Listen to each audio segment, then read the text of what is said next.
Hi, I'm Melissa Cobb. Come fly with AOPA. This week, flying up the National Mall, a new real pilot story, and a tale of two biplanes. AOPA keeps flying safe, accessible, and fun by protecting your freedom to fly. We are the most trusted one-stop resource for all things related to general aviation. Become an AOPA pilot today. We are just over a month away from the AOPA National Celebration of General Aviation Flyover. About 60 aircraft will be flying over the National Mall in Washington, D.C. on May 11th. AOPA President Mark Baker and 3 other pilots recently conducted a test flight of the route. Today is the practice flight. And so today we've gotten together 4 airplanes to fly from here in Frederick, Maryland, to pick up the Potomac. And we're going to go down the Potomac through the most restricted airspace in the country. And then it's going to get even more restricted to fly through P56. We're going to go east down the mall and then turn south. Exactly. So P56, I mean, in there is the White House, the Washington Monument, the Lincoln Memorial.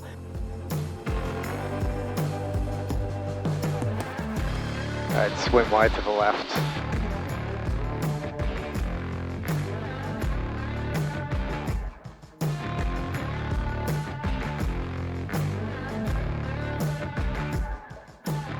MEO contact, Washington Center 13355, good day.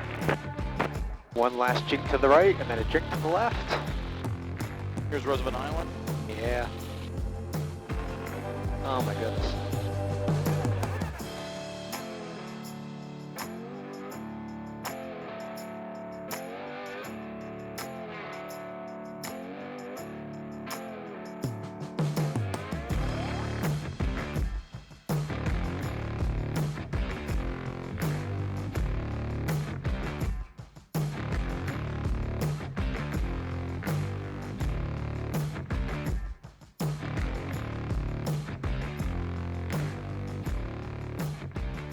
We are at Show Center. It is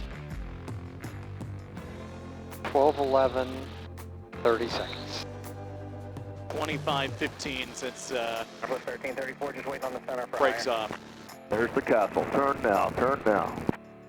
All right, there's the rooftop where Josh is. I got the castle inside. Yep. And there's Madison Park, very easy to see.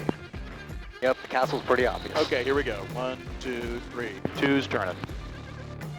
And 3's turning.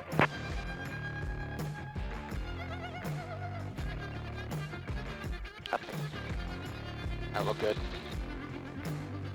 Okay, RFK is next, inside. Golden 1, you do have traffic 12 o'clock, 4 miles, same direction as a helicopter, 1,100. Well, you had the best view in the house. What'd you think, Pete? That was awesome. Like, I think my phone is already blowing up from people who saw me fly over. Well, that requires a lot to be able to make that flight. You know, Kind of like drinking from a fire hose. Yeah, it's pretty simple, right? Except that everything that went into it to make that few seconds happen is remarkable. All right, so there you have it. That was the practice run. I think it went pretty well. Nobody got shot down. Nobody got intercepted. Yeah, it all worked out. We'll be live streaming the flyover right here on our YouTube channel. Retired AOPA Editor-in-Chief Tom Haynes and journalist and pilot Miles O'Brien will be providing commentary. In other AOPA news, the FAA formed a Mental Health and Aviation Medical Clearances Aviation Rulemaking Committee. They formed that in December to address barriers that prevent pilots and air traffic controllers from disclosing and seeking care for mental health issues. Well, earlier this week, the committee released a report that outlines a series of 24 recommendations for the FAA regarding their handling of mental health cases. AOPA Senior Vice President of Government Affairs and Advocacy Jim Kuhn represents AOPA on the committee. We talked with him about the committee and the recommendations, and you can watch a quick snippet of that here, but then be sure to check out the full video on our YouTube channel.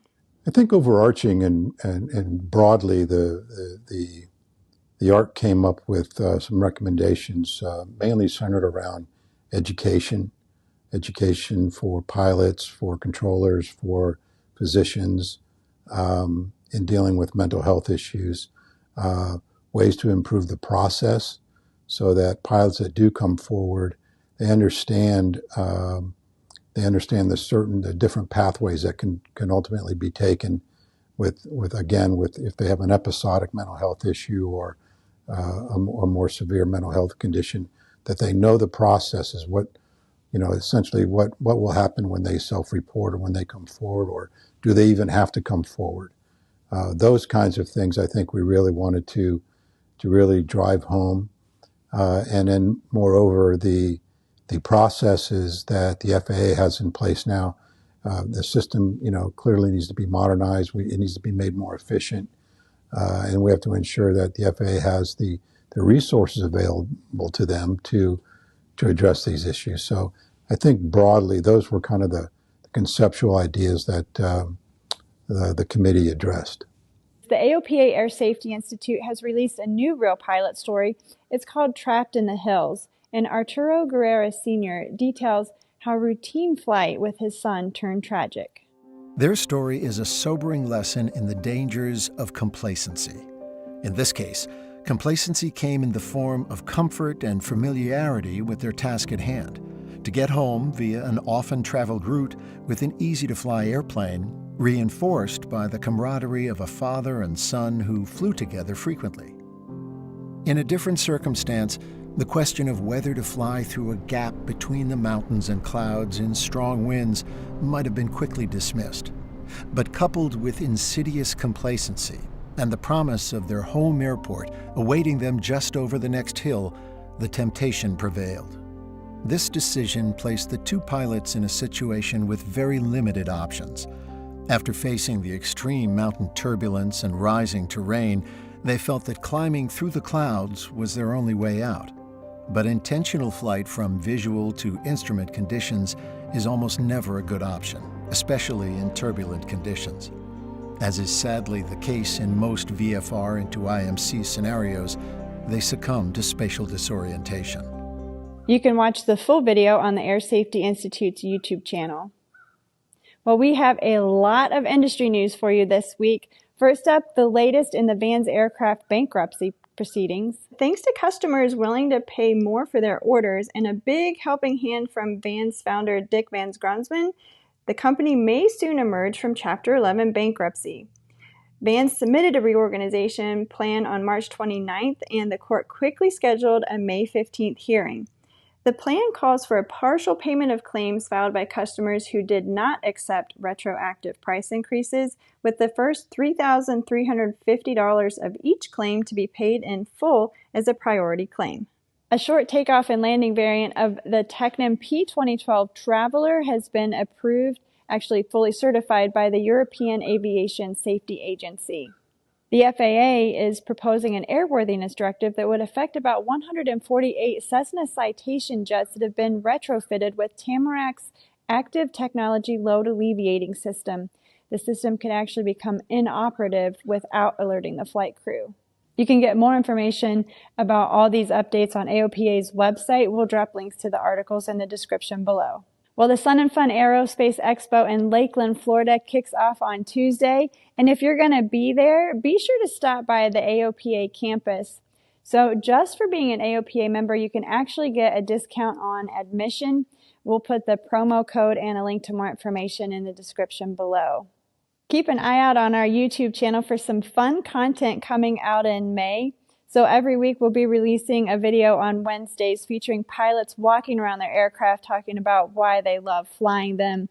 Plus, tag along on real-world IFR flights and get tips and techniques from AOPA flight instructors. Also, we'll be doing in-depth reporting on advocacy issues that affect your flying.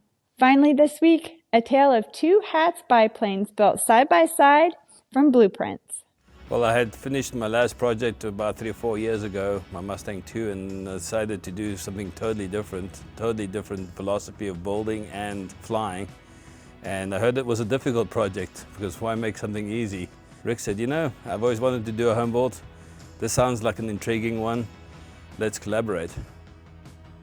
Start to finish on this, Rick's plane is a month or two behind, but 4.5 years, so 4.5 to 5 years total. Each aircraft. I can't tell you how many hours. We never really kept a good track of that, but thousands of hours, and it was a lot of time, but it was all enjoyable. It really was. The learning curve on making one part was pretty steep, and then as you continue to make more parts, it was easier and easier and easier. So say like you know, as opposed to making 4 wings, we made 8 wings. And the first wing took quite a while. The last wing went pretty fast. We sort of subspecialized. Rick's more of a woodworker, and I'm more of a metal person. And Rick came out with these router bits that I've never seen before, and they worked perfectly, and they made the process easy.